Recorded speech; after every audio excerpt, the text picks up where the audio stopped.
welcome to Metamour Chats, the pleasure podcast where me and my boyfriend's other girlfriend help you to deepen your intimacy and better understand alternative relationship structures.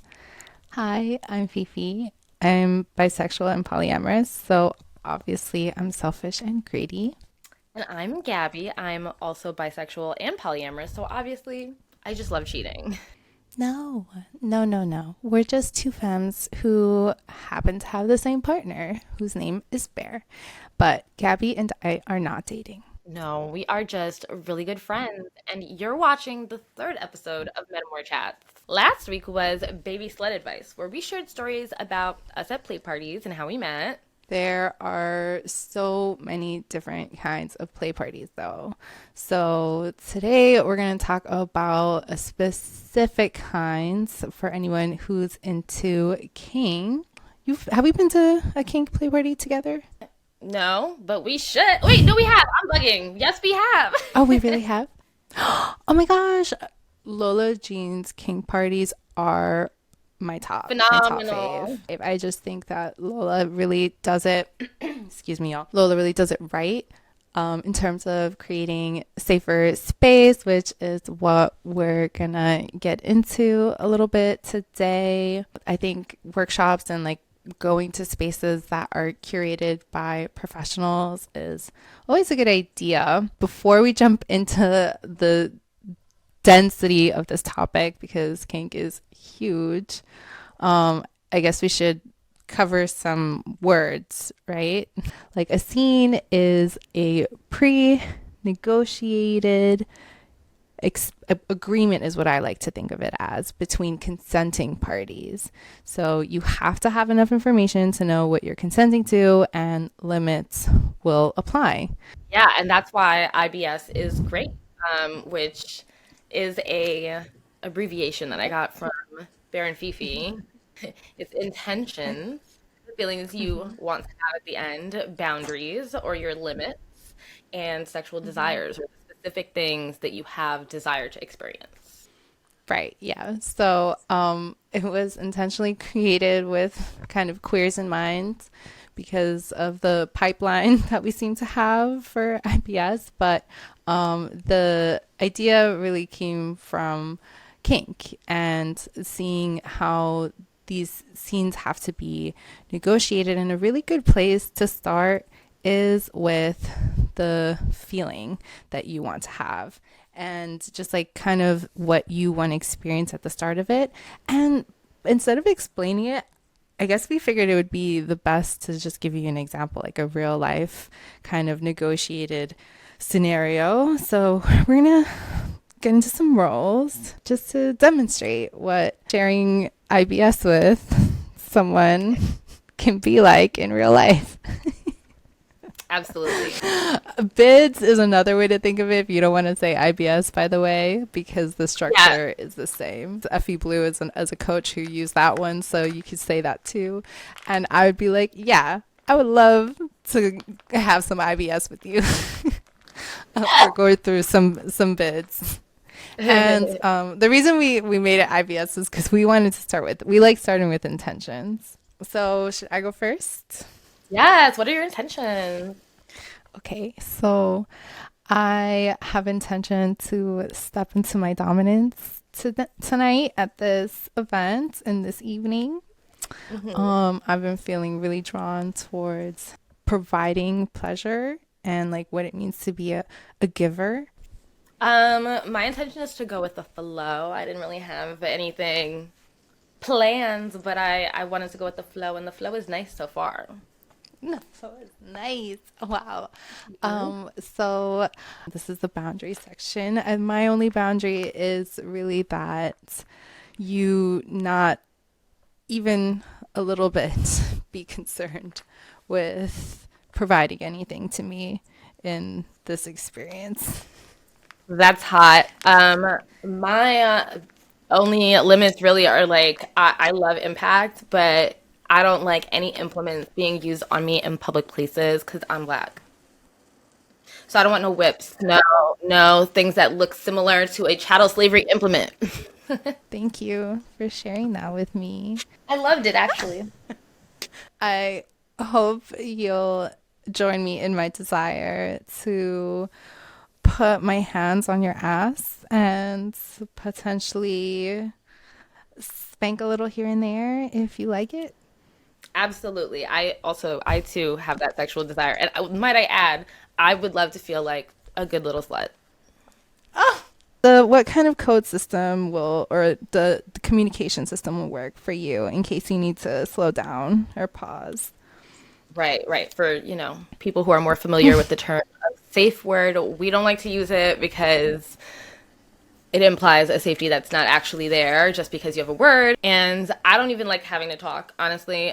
So I'm gonna do two taps on like my thigh or something when I want to tap out. Cool. Heard. I will pay very close attention as it is my duty to provide pleasure to you in this experience, and I look so forward to it. And that's how you do it. Now, if somebody approached me like that, I would bust it wide open. Honestly, damn. No. That is, I think, exactly. I think there's no such thing as safe sex. We can only do everything in our ability to create as safe as possible as we're able to. And that's why not consuming too much alcohol is a great idea. Like if you're trying to combine play and, approaching people, and this is all about just making it safer for all of us. Okay. Like if we can all start to make it normal to have these kinds of conversations, then we won't even be having conversations about is kink abuse. You feel me? Right. Like, Right. What I will say is like when I think about the vanilla sex, or not vanilla sex, but the sex I was having outside of non-monogamy and outside of kink spaces and outside of sex positive spaces, right? So many men are like, "Oh, I'm just gonna smack her ass." Like there's like a lot of assumptions, a lot based on like porn templates, which is like I love porn, but like it's a whole library of videos for you to select like your like experiences from, not to like mimic and use it necessarily as sex education. But then there's just like some guy being like, "Oh, I saw this in a porn once. I'm just gonna slap the shit out of her," and then you're like, "Whoa, what the fuck?" That's more abusive to me than like a consensual dynamic where I'm like, I want someone to spank my ass and tie me up or whatever the fuck. yeah, we just taught queering sex, and the escalator was the star of the show, really. Like that was the thing we were deconstructing because this arc needs to change. Like we need to stop going in that same exact order where who gets centered? Who? Men. Oh my god, after we went to Play Fight Play Party, right? And I saw so many men who were like really more in their submission, right? And I thought that was really cool. And at the time, I was flirting with this guy, and I could tell, like, based on how he was talking about sex, like, he's not a dom. But then I said I went to Play Fight Play Party, and he was like, "Oh, I'm a dom," or whatever. And I was like, first of all, you don't know nothing about what you're saying right now. But second of all, it's like him connecting masculinity to needing to be a dom. And then when I explained the fabric of the party and like what I had learned in a neutral way without trying to be like, actually, you're wrong. I was just like, well, here's my experience. He was like, oh, I hadn't even considered maybe I would be more on the submissive side. And then me, no way. But he didn't know enough, so I don't talk to him no more. But he left with the lesson. You gifted him that. You gifted him that. It is so like it is a plague, really. This perception of how sex is supposed to go. It dictates so much about how most of us show up to relationships and like our lives. Like so few of us give ourselves the time to even ask, why do I even think that this is the way this is supposed to go? And like it's so deep that we really deeply are able to convince ourselves that we're deriving pleasure from this experience. And Yeah. I happen to believe it is because of like, especially people conditioned as women, just the ways we are rewarded to say yes to men and quickly. This came up in the other podcast too, in the other episode, that it's just the reward systems are there, and we have to like get vulnerable enough in our intimate encounters and just get used to doing these like simple things. Like that was not that hard. And like the other thing that Right. we didn't demonstrate is just like, what did we do before because we already knew each other, that made it a little easier to start. But if this was a complete stranger, you would go up, be like, what's up? My name is this is my pronouns. What are yours? Right? Like, I love a good can I talk to you? That makes me want to talk to you more because you asked. Right? And like not making assumptions. That's what a lot of us take. So that's what takes the most time, honestly, is reviewing and assessing all the assumptions that we're making all the time. And I think sexually, at the very minimum, we can stop making assumptions there. Like we want to. That's the thing. We really want to. We I remember do. when I first met you, I like you caught an assumption in real time, and literally like I think you watched my brain rewire because you were talking about subspace, and I was like, I don't really get it. I've never experienced, right, and which is like a statement that's so rooted in my own like lens. And then you were like, well, and then you described your experience with subspace, and I was like, well, I'm definitely centering myself too much in this conversation, so I was like, I'll circle back. Anyway, I circled back and now I get it. The assumption that I was making is that because I had not already experienced subspace, that it was not a location I could arrive at. Never underestimate your own human potential, your own potential as a living being, I would For say, sure. especially with pleasure. Because I was so rooted in my own like assumptions, I was like, oh no, that's like a you thing. And it's really not. Was Well, me with my abortion. That's how I felt when it finally happened to me and I was in that position. I was the first one to get up and fight anybody who was talking about the pro-life stuff. I was like, "Ugh, please get over, just stop." And then there I was in that position, and I was like, damn, I never wanted to be here. Tell me how I found out I was pregnant in a dream. That shit was crazy. That's some bruja shit. That's some, because I was on an IUD. that's This is fact this is all sexual health. based on everything I know about. This is all sexual health stuff. Be careful with those IUDs. I don't. Well, I can't have kids. I haven't had a period in like 3 years. It, But is that a thing you're happy about? I feel neutral about it. It's not like if I had wanted to make a baby, my mom didn't want me to. She was like, Olivia should have I it. mean, not your mom.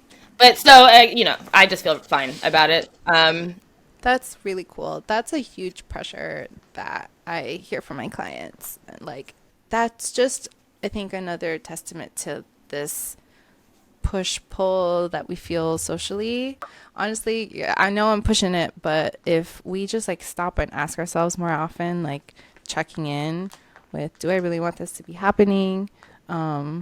Is there something that I can ask for and advocate for in this experience? And like, can I co-create this with this person and hear what they have to say and hold their truth while sharing mine with them all at once? Is that possible? Yeah, the problem is people have their vision, they have their assumptions, and they're like, I want to have a threesome. I want to run a train. I have to do it this night in this exact way, or I'm not going to have a successful night.